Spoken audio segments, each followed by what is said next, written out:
Hello students, welcome to my channel bloom with botany. जैसे कि अभी तक हमने साइटोलॉजी कंप्लीट कर ली है। लिविंग वर्ल्ड चैप्टर मैंने आपको पढ़ा दिया है। बहुत बच्चों के मुझे रिक्वेस्ट आ रहे हैं कि मैं प्लांट फिजियोलॉजी स्टार्ट करूं, तो today I am starting with plant physiology. Plant physiology का क्या मतलब होता है? The branch of science that deals with all the chemical reactions undergoing within a plant, then it is known as plant physiology.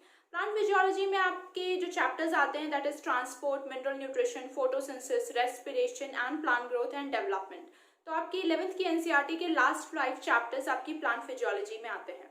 I am starting with the most important chapter, one of them is photosynthesis in higher plants. Now you all must be knowing कि photosynthesis क्या होता है। बहुत छोटे से हम पढ़ते चले आ रहे हैं कि फोटो मीन्स लाइट, सिंथेसिस मतलब बनाना। तो ग्रीन प्लांट्स जो हैं वो लाइट की प्रेजेंस में अपना खाना खुद बनाते हैं and that process is known as photosynthesis. अब उसको थोड़ा साइंस की लैंग्वेज में मॉडिफाई करते हैं कि क्या टर्म्स हम यूज करेंगे फोटोसिंथेसिस के लिए। कि फोटोसिंथेसिस एक एनाबॉलिक प्रोसेस है। फोटोसिंथेसिस इन हायर प्लांट्स की बात कर रहे हैं। सबसे पहला वर्ड लिखा है मैंने एनाबॉलिक। एनाबॉलिक का मतलब होता है कि यहाँ पर स्मॉल इनऑर्गेनिक चीजों से कॉम्प्लेक्स ऑर्गेनिक चीजों का फॉर्मेशन हो रहा है। So it is a kind of synthesis process. Physicochemical का क्या मतलब है? Physical energy of light is converted into chemical energy of glucose which is stored in the form of starch. तो ये एक सिंथेसिस प्रोसेस है और यहाँ पर लाइट एनर्जी, फिजिकल एनर्जी जो कि लाइट है, it is converted into light energy is converted into chemical energy. So physical energy is converted into chemical energy, इसीलिए इसको क्या बोलते हैं? फिजिकोकेमिकल। देन एंडरगोनिक का मतलब होता है एंडोथर्मिक। तो आपने ये टर्म केमिस्ट्री में जरूर सुना होगा कि एंडोगोनिक या एंडोथर्मिक उस रिएक्शन को कहते हैं जहां हमें एनर्जी देनी पड़ती है प्रोसेस में। तो when we have to give energy, when we have to provide energy to start the reaction, then it is known as endothermic. तो यहाँ लाइट एनर्जी जब तक नहीं होगी तब तक प्रोसेस स्टार्ट नहीं होगा, इसीलिए इसको एंडरगोनिक या इसको एंडोथर्मिक बोलते हैं। And it is enzyme regulated. इस प्रोसेस में इस पूरी दुनिया का मोस्ट अबंडेंट एंजाइम इन्वॉल्व होता है, जिसको हम मोस्ट अबंडेंट प्रोटीन या enzyme of the living world कहते हैं, एंड दैट इज रुबिस्को। तो नॉट ओनली रुबिस्को, यहाँ पे और बहुत सारे एंजाइम्स इन्वॉल्व होते हैं, but it is the most famous one and the most common one. So photosynthesis के लिए जो वर्ड्स हम यूज करते हैं that it is anabolic, it is physicochemical, endergonic and enzyme regulated process by which green plants synthesize their own food using simple inorganic substances like CO2 and H2O in the presence of light and a green colored pigment that is chlorophyll that has the ability to trap light energy. अब बात आती है कि ये photosynthesis इतना important क्यों है। इस पूरे वर्ल्ड में फोटोसिंथेसिस की 2 प्राइम रिक्वायरमेंट्स हैं, 2 प्राइम इंपॉर्टेंस हैं। पहला कि फोटोसिंथेसिस इस पूरी अर्थ का इकलौता सोर्स ऑफ फूड है। पूरे अर्थ में फूड प्रोडक्शन का काम जिस प्रोसेस से हो रहा है दैट इज फोटोसिंथेसिस। फोटोसिंथेसिस से green plants ultimate source of energy यानी सन से लाइट एनर्जी को एब्जॉर्ब करके अपना बॉडी प्रोडक्ट्स बनाते हैं और उसको हम लोग कंज्यूम करके अपनी बॉडी बनाते हैं। तो मेन सोर्स जो है वो यही प्रोसेस है, इसी के थ्रू पूरी अर्थ पर खाना प्रोड्यूस हो रहा है। दूसरा कि ये इकलौता सोर्स है जिससे ऑक्सीजन इवॉल्व होती है, जिससे हमारे जैसे major aerobic life forms support होते हैं। इनिशियली जब अर्थ क्रिएट हुई थी तब यहाँ के एनवायरनमेंट में ऑक्सीजन इतनी मात्रा में नहीं थी कि हम जैसे बड़े एरोबिक लाइफ फॉर्म सर्वाइव कर सकें। जब ये प्रोसेस शुरू हुआ फोटोसिंथेसिस का, जिसमें वाटर को इलेक्ट्रॉन डोनर की तरह इस्तेमाल किया गया, वो स्प्लिट हुआ, ऑक्सीजन इवॉल्व हुई, तभी हम जैसे ऑर्गेनिजम्स इस दुनिया में इवॉल्व हो पाए हैं। तो ये इसकी 2 बहुत प्राइम इंपॉर्टेंस है। Prime source of all food on the earth and it releases oxygen into the atmosphere which is essential for the support of aerobic life forms like us. ठीक है, नाउ अब इसकी रिक्वायरमेंट्स की बात कर लेते हैं। यहाँ 4 मेन रिक्वायरमेंट्स हैं। सबसे पहला CO2, ये एज सबस्ट्रेट है, इसी का फिक्सेशन होता है into carbohydrates that is glucose. तो CO2 सबस्ट्रेट है और ये रिक्वायर्ड है, इसके बिना प्रोसेस नहीं होगा। इस काम को इस बात को प्रूव किया गया by a experiment which is known as Mohl's half leaf experiment. Mohl scientist का नाम है और हाफ लीफ एक्सपेरिमेंट इसको क्यों कहते हैं, आप लोगों ने अपने स्कूल्स वगैरह में इसको परफॉर्म किया होगा। इसमें क्या करते हैं, एक जार लेते हैं, उस जार में KOH सोल्यूशन लेते हैं। KOH सोल्यूशन पोटेशियम हाइड्रोक्साइड, इसकी एबिलिटी होती है कि यह एटमॉस्फेयर की या आसपास की CO2 को एब्जॉर्ब कर ले। तो जार में आपने KOH सोल्यूशन रखा है तो उसने जार की CO2 को एब्जॉर्ब कर लिया। अब अपने आधी लीफ प्लांट की उसमें इंसर्ट कर दी और पूरे सेटअप को धूप में रख दिया। तो अब क्या होगा, जब थोड़ी देर बाद आप लीफ को निकाल कर उसका स्टार्च टेस्ट करेंगे, स्टार्च टेस्ट जानते हो, आयोडीन से किया जाता है, ब्लूइश ब्लैक कलर आता है, तो जितना हिस्सा जार के अंदर था लीफ का वो स्टार्च नेगेटिव टेस्ट देगा और जितना हिस्सा जार के बाहर है वो स्टार्च पॉजिटिव टेस्ट देगा। ऐसा क्यों? क्योंकि जो हिस्सा जार के अंदर है वहाँ CO2 ना होने के कारण वो फोटोसिंथेसिस परफॉर्म नहीं कर पाएगा। जब फोटोसिंथेसिस नहीं होगी तो स्टार्च नहीं होगा और स्टार्च का टेस्ट नेगेटिव आएगा। तो ये प्रूव करता है कि बिना CO2 के फोटोसिंथेसिस नहीं होती, पहली रिक्वायरमेंट। दूसरी requirement light energy, and it is present, it is captured in the form of packets known as photons, और इसको क्वांटम भी कहते हैं। बहुत जगह पे क्वांटम वर्ड भी यूज किया जाता है, that is packets of light energy and photons और क्वांटम। तो ये लाइट एनर्जी, इसी से पूरा जो प्रोसेस है वो डिराइव्ड है, इसीलिए इसको फोटोसिंथेसिस कहते हैं। Photo word is used for light. Next is chlorophyll. Chlorophyll is a pigment to trap light. What is pigment? Pigment is any protein that has ability to trap light energy. Any protein, and it imparts certain color because light में बहुत सारी wavelengths होती हैं और वो particular type का color impart कर सकता है. In fact, we also have a pigment that traps light energy and that is melanin pigment in our skin. और आपने नोटिस किया होगा, अगर हम बहुत ज़्यादा लाइट में एक्सपोज हो जाएं, धूप में एक्सपोज हो जाएं, तो हमारा मेलानिन कंटेंट बढ़ जाता है और स्किन कलर डार्क होने लगता है, जिसको हम टैनिंग कहते हैं। तो हमारे अंदर भी पिगमेंट है, बस अंतर ये है कि हमारा पिगमेंट उस लाइट एनर्जी को यूज नहीं कर पाता है, पर इनका पिगमेंट उस लाइट एनर्जी को यूज करता है। कैसे, मैं अभी आगे आने वाले स्टेप्स में आपको बताऊंगी। तो pigment is simply a protein that has ability to trap light energy, और यहाँ पर वो पिगमेंट क्लोरोफिल है। इनफैक्ट और भी हैं, but the main pigment is chlorophyll, जो सभी वेवलेंथ्स को एब्जॉर्ब करके ग्रीन को रिफ्लेक्ट करता है, इसलिए ये ग्रीन कलर का दिखाई देता है। और इन दोनों ही रिक्वायरमेंट्स को प्रूव करने के लिए एक्सपेरिमेंट किया जाता है, that is variegated leaf experiment. Again आप सबने अपनी 9th-10th की किताबों में पढ़ा होगा या अपने स्कूल में परफॉर्म किया होगा। हम क्या करते हैं, लीफ के ऊपर एक ब्लैक कलर की स्ट्रिप, ब्लैक पेपर की स्ट्रिप लगा देते हैं और सेटअप को धूप में रख देते हैं। फिर जब आप इस लीफ का स्टार्च टेस्ट करोगे तो जितने हिस्से में आपने वो ब्लैक स्ट्रिप लगाई है उतने हिस्से में स्टार्च नेगेटिव टेस्ट आएगा। इसका मतलब वहाँ फोटोसिंथेसिस नहीं हुई। क्यों नहीं हुई? क्योंकि लाइट उसके कॉन्टैक्ट में नहीं आ रही है। तो प्रूव हो गया light is required for the photosynthesis. इसी का एक और एक्सपेरिमेंट करते हैं, वेरीगेटेड लीफ एक्सपेरिमेंट। रोहियो एक प्लांट होता है जिसमें पैचेस होते हैं, कलर्ड पैचेस होते हैं, पिंक कलर के पैचेस होते हैं लीफ में, ग्रीन भी और पिंक भी। तो जो पिंकिश पोर्शन होता है वहाँ स्टार्च नेगेटिव हो जाता है, बिकॉज वहाँ क्लोरोफिल नहीं है, तो वहाँ फोटोसिंथेसिस नहीं हो रही। तो यानी फोटोसिंथेसिस के लिए CO2 इंपॉर्टेंट है, हमने मोल्स हाफ लीफ एक्सपेरिमेंट से एक्सप्लेन कर दिया। CO2 और उसके अलावा लाइट और क्लोरोफिल इंपॉर्टेंट है, जो कि हमने वेरीगेटेड लीफ एक्सपेरिमेंट से एक्सप्लेन किया। And the last requirement is water which acts as electron donor. यही स्प्लिट होता है, इसको फोटोलिसिस ऑफ वाटर कहते हैं, और ऑक्सीजन इवॉल्व होती है। नाउ जिस तरीके से कुछ इनपुट्स हैं उसी तरह से कुछ आउटपुट्स हैं। ये रिक्वायरमेंट्स हैं, ये प्रोडक्ट्स हैं। सबसे पहले क्या होगा, ऑक्सीजन इवॉल्व होगी जैसे ही फोटोलिसिस होगी, फिर ग्लूकोज का फॉर्मेशन होगा और मेटाबॉलिक वाटर भी बनता है ड्यूरिंग द रिएक्शन। इसी मेटाबॉलिक वाटर के फॉर्मेशन की वजह से ही हमने पुरानी इक्वेशन जो हमारी फोटोसिंथेसिस की थी उसको चेंज किया। जब हमें ये समझ में आ गया कि ऑक्सीजन जो इवॉल्व होती है वो वाटर का हिस्सा होती है, कार्बन डाइऑक्साइड का हिस्सा नहीं होती, तो हमें फोटोसिंथेसिस की इक्वेशन को चेंज करना पड़ा, और उसी चेंज्ड इक्वेशन में हम मेटाबॉलिक वाटर को भी रिप्रेजेंट करते हैं। तो अब चलिए बात कर लेते हैं कुछ हिस्टोरिकल एक्सपेरिमेंट्स जो इससे रिलेटेड हैं, तो उनके बारे में अब हम कुछ बात करेंगे। द हिस्ट्री रिगार्डिंग फोटोसिंथेसिस और द एक्सपेरिमेंट्स रिगार्डिंग फोटोसिंथेसिस। तो ये देखिए, यहाँ हम अर्ली एक्सपेरिमेंट्स के बारे में बात करने जा रहे हैं जो फोटोसिंथेसिस से के रिगार्डिंग थे। सबसे पहला एक्सपेरिमेंट जो था वो था जोसेफ प्रीस्ली का।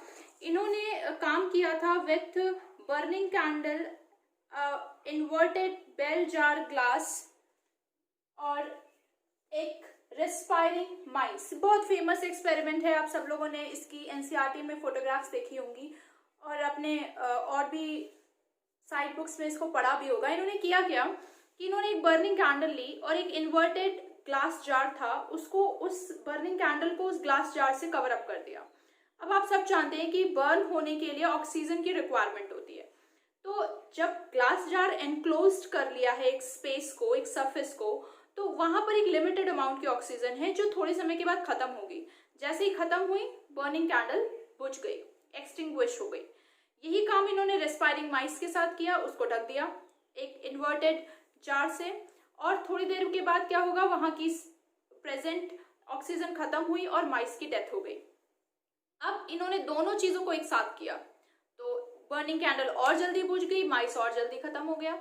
तो इन्होंने एक चीज कही कि इसका मतलब there is something that is aided by this burning candle and respiring mouse that is damaging the air, और वो एटमॉस्फेयर को इम्प्योर कर रहा है, खराब कर रहा है, उसकी क्वालिटी खराब कर रहा है, ऐसा इन्होंने कहा।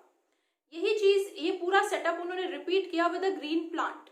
एक ग्रीन प्लांट लगाया, बर्निंग कैंडल लगाई, माइस लगाया, उसको जार से इन्वर्ट करके बंद कर दिया। इस बार ना ही कैंडल एक्सटिंग्विश हुई, ना माइस की डेथ हुई। इसका मतलब जो कुछ भी वो खराब कर रहे हैं, रिमूव करके उसी चीज को ऐड करके रीस्टोर कर दे रहे हैं ग्रीन प्लांट्स। यानी कि ये बर्निंग कैंडल और माइस ये क्वालिटी खराब करते हैं, और ये जो वेजिटेशन होता है, ग्रीन प्लांट्स होते हैं, ये क्वालिटी को फिर से प्योरीफाई कर देते हैं। तो ये इनका कंक्लूजन था। तो मैंने यहाँ आपको पूरा एक्सपेरिमेंट नहीं लिखा है, बस नाम हमको याद रखना है, उनका कंक्लूजन याद रखना है। जोसेफ प्रीस्ली ने कंक्लूजन दिया था कि burning candle and breathing animals they damage the air and that impure air is known as phlogiston. उसको रिस्टोर करते हैं green plants by releasing oxygen, और इम्प्योर एयर को कहते हैं डीफ्लोजिस्टॉन। यानी इम्प्योर को प्योर एयर बनाने का काम करते हैं ग्रीन प्लांट्स। इन्हीं के इस सेटअप को रिपीट किया था जैन इंजनहाउस ने, लेकिन once in a dark and once in light. एक बार रात में, डार्क में, और एक बार दिन में। तो इन्होंने कहा कि भाई प्रीस्ली जी जो भी कह रहे हैं बिल्कुल ठीक कह रहे हैं, बट ये जो भी प्रोसेस है ये दिन के समय में लाइट की प्रेजेंस में तो हो पा रहा है, लाइट की एब्सेंस में नहीं हो पा रहा है। तो फिर इन्होंने एक क्राइटेरिया ऐड कर दिया, that is presence of light is essential. और इन्होंने ना केवल जोसेफ प्रीस्ली के एक्सपेरिमेंट को रिपीट किया, इन्होंने अपना इंडिविजुअल एक्सपेरिमेंट भी किया using a aquatic green plant that is hydrilla. इन्होंने एक्वाटिक ग्रीन प्लांट का इस्तेमाल किया, हाइड्रेला का, और नोटिस किया कि दिन के समय में उसमें से बबल्स निकलते हैं और वो बबल्स ऑक्सीजन रिच होते हैं, और रात के समय में ऐसा कुछ भी नहीं होता। इसका मतलब ये जो ऑक्सीजन रिलीजिंग प्रोसेस है ये सिर्फ दिन के समय में लाइट की प्रेजेंस में हो सकता है, लाइट की एब्सेंस में नहीं हो सकता। तो इन्होंने एसेंशियलिटी ऑफ लाइट बताई। Jan Ingenhousz proved light is essential for the process and he also worked with green aquatic plant that is hydrilla. Next जो साइंटिस्ट फेमस हुए that was Julius von Sachs. इनका hydroponics में भी बहुत बड़ा contribution था। इन्होंने फोटोसिंथेसिस में क्या बताया, इन्होंने नोटिस किया कि why this process occurs only in plants. तो नोटिस किया कि because it is occurring only in green parts of the plants. इसका मतलब कुछ ऐसा है ग्रीन जो कि रिस्पॉन्सिबल है इस प्रोसेस के लिए, and that green thing is chlorophyll. और इन्होंने डिटेल स्टडी की तो पता चला कि ये क्लोरोफिल जो है, ये ग्रीन चीज जो है, ये एक स्पेशल स्फेरिकल बॉडीज में होती है जिसको आज हम स्पेशल सेल ऑर्गेनेली कहते हैं, दैट इज क्लोरोप्लास्ट। मतलब कि क्योंकि ये क्लोरोप्लास्ट सिर्फ प्लांट्स में होते हैं, एनिमल्स में नहीं होते, दैट इज वाई ये प्रोसेस सिर्फ प्लांट्स में होता है, एनिमल्स में नहीं होता। सीधी सी बात यह है कि जूलियस वॉन सैक ने ये बताने की कोशिश की कि फोटोसिंथेसिस होता कहाँ है। ये क्लोरोप्लास्ट में होता है, जो कि स्पेशल स्फेरिकल बॉडीज हैं जिनमें स्पेशल पिगमेंट होता है क्लोरोफिल, और इन्होंने एक चीज़ बहुत अच्छी हाईलाइट की कि इसका एंड प्रोडक्ट ग्लूकोज होता है जो इसी क्लोरोप्लास्ट में स्टोर होता है इन द फॉर्म ऑफ स्टार्च। तो यहाँ दो बातें ध्यान देने वाली हैं कि ये प्रोसेस क्लोरोप्लास्ट में होता है और दूसरा कि ये इस प्रोसेस का एंड प्रोडक्ट जो ग्लूकोज है वो यही स्टोर भी हो जाता है क्लोरोप्लास्ट में। तो ये दो चीज़ें इन्होंने बताई कि process occurs in special cell organelles, that is chloroplast, and glucose is stored as starch. Now the most important contribution was of T.W. Engelmann. T.W. Engelmann ने फोटोसिंथेसिस का पहला एक्शन स्पेक्ट्रम बताया। अब पहली चीज तो एक्शन स्पेक्ट्रम होता क्या है? स्पेक्ट्रम का मतलब होता है अ graphical representation that how a process is working. And action मतलब किसी भी रिएक्शन का एक्शन कैसे निकालोगे? ज्यादा प्रोडक्ट बनेगा तो ज्यादा रिएक्शन हो रहा है, कम प्रोडक्ट बनेगा तो कम रिएक्शन हो रहा है। मींस प्रोडक्ट बनने के रेट से हम रिएक्शन का रेट बता सकते हैं। अब मैंने आपको अभी बताया था कि फोटोसिंथेसिस के 3 प्रोडक्ट होते हैं, ऑक्सीजन, ग्लूकोज एंड वाटर। यहाँ वाटर हम नहीं क्राइटेरिया लेते मेजर करने का, क्योंकि पानी ऑलरेडी प्लांट की बॉडी में पहले से भी है, you can not measure that. Same is with glucose, glucose वो बनाता है, कुछ यूज कर लेता है, कुछ स्टोर कर लेता है, तो हम उसको एक क्लियर क्राइटेरिया नहीं मानते। बट ऑक्सीजन क्योंकि वो गैस है तो उसके नेचर में है कि वो रिलीज होते ही बाहर निकलती है, तो हम उसको एज अ पैरामीटर ले सकते हैं। यानी जिस समय पर ज्यादा ऑक्सीजन इवॉल्व हो रही है यानी उस समय ज्यादा फोटोसिंथेसिस हो रही है, जहाँ कम ऑक्सीजन इवॉल्व हो रही है वहाँ कम फोटोसिंथेसिस हो रही है। तो ऑक्सीजन इवोल्यूशन का पैरामीटर लेते हुए हम ये पता लगाने की कोशिश करेंगे कि जो व्हाइट लाइट है उसमें बहुत सारी वेवलेंथ्स हैं, तो किस वेवलेंथ में फोटोसिंथेसिस ज्यादा होती है और किस वेवलेंथ में फोटोसिंथेसिस कम होती है। अब इन्होंने क्या किया कि एक तो ग्रीन ऑर्गेनिज्म लेना है जो ये काम करे, दैट इज ग्रीन एल्गी लिया उन्होंने, green filamentous algae, that is Cladophora. और क्या किया इन्होंने, एरोबिक बैक्टीरिया लिया जो कि इस ऑक्सीजन के प्रेजेंस को बता सके, और व्हाइट लाइट को स्प्लिट करने के लिए प्रिज्म का इस्तेमाल किया। तो उन्होंने एक प्रिज्म लिया, यहाँ पे चलिए देख लेते हैं कैसे उन्होंने काम किया। इन्होंने एक प्रिज्म लिया, इस प्रिज्म से व्हाइट लाइट को पास किया, तो ये व्हाइट लाइट जो है ये अपने 7 पार्ट्स में डिवाइड हो गई, और ये इन्होंने एक बीकर में पास की। और इस बीकर में क्या था, इस बीकर में मिक्सचर था एरोबिक बैक्टीरिया का और ग्रीन फिलामेंटस एल्गी का। तो ये जो बीकर है, इस बीकर में क्या है, मिक्सचर है, mixture of Cladophora and aerobic bacteria.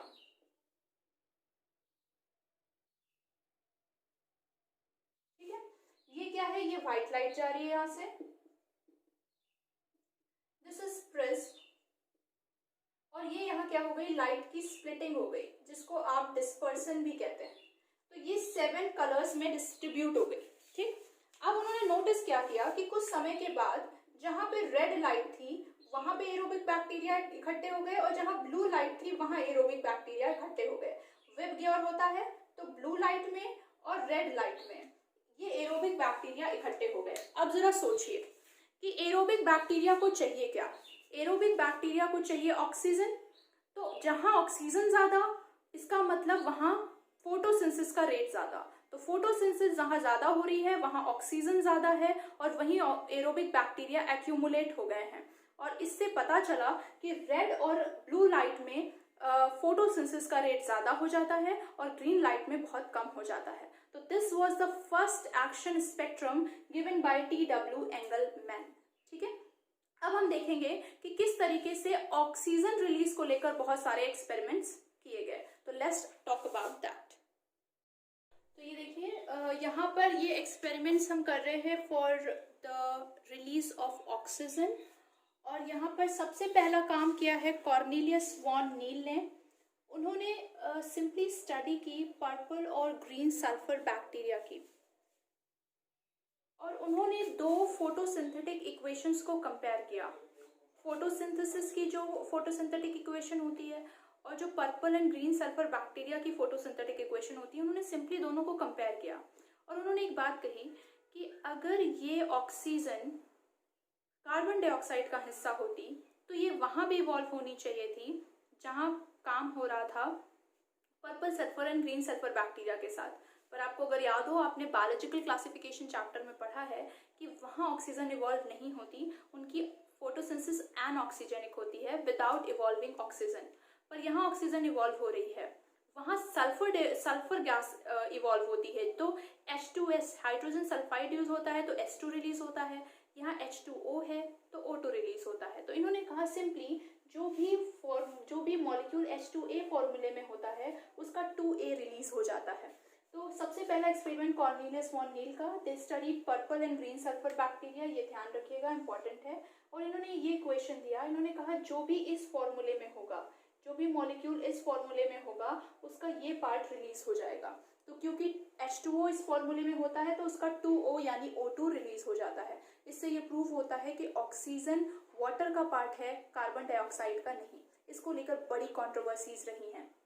दूसरा, इसका एक फुल फ्लेजेड एक्सपेरिमेंट किया र्यूबेन कामेन एट अल ने। इन्होंने एक रेडियो एक्टिव आइसोटोप का इस्तेमाल किया ऑक्सीजन का O18।